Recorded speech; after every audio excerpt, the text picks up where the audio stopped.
Hi everyone, welcome to my channel.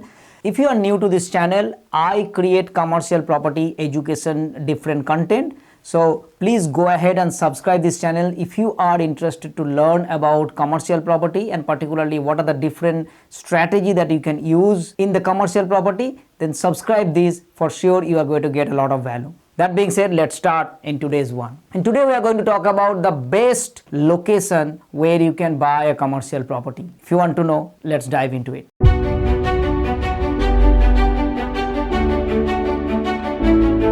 Okay, so best location. Whenever we talk about the location, particularly if we are coming from the residential mindset, that residential property is all about location, right? You know, what's the nice location? That if it is a beachfront house, then of course it is costlier as compared to an inland. If it is a nicer house, then of course it is costlier than, if it is not so nicer house. When it comes to commercial property, it is something different. First of all, in commercial property, location is not the number one factor. It could be one factor, but that is not the most factor, which is the case in residential property though. In commercial property, the number one factor is the lease, which means that how long the lease is left is the most important factor in commercial property. If the lease is left only 1 year, means there is a chance that the tenant can move out after 1 year.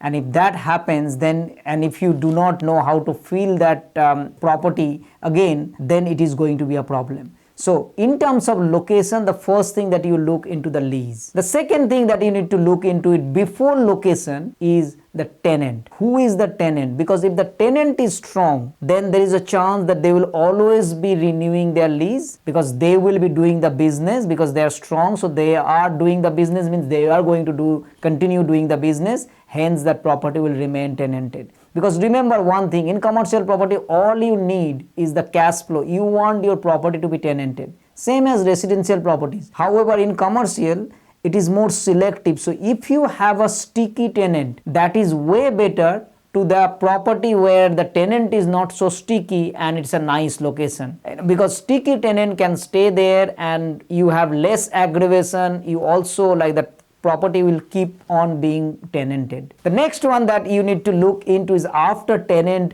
not the location yet, you need to check about the tenant's business. What kind of business the tenant is doing? Because if you see that the location is nice but the tenant is not so good, or even the tenant is good but tenant's business is not going well, there is a chance that they are going to move out. So what kind of business they are in, how profitable are they, those are the main factor than the locations. So in terms of the comparison, when we compare with the residential with the commercial, yes, in residential property location is the first thing, whereas in commercial property the location is not the first thing, is the tenant, their business, the lease. Those are the things are coming first before the location. Now that being said, it's not like that you would be buying somewhere where the location is not the main thing, right? So here is my way of looking the location. Is the population growing in that area? That's the way you will choose location in commercial property. It means that if the population is growing, means there will be always more businesses.